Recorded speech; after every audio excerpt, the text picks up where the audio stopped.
Hello guys, नमस्कार। Sonpur TV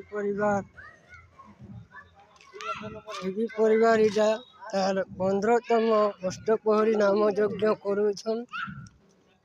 बाबा नागा बाबा इटा यज्ञ मंडली सब चली देखूँ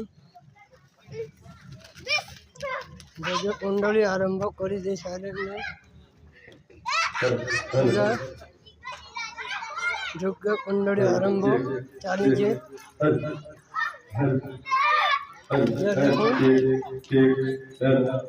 कलश बुड़ावा आरंभ होगा। इसी अल्प समय मध्य टीवी परिवार के स्वागत करके पुनःती हो 5 तारीख संध्या 7 बजे बैठकी है। गोलू शतपति गौड़िया गौड़िया आए साउंड सिस्टम दे देखुन करम बाबू आम भाई साउंड सिस्टम ठीक करा अल्प मध्य कलश यात्रा है।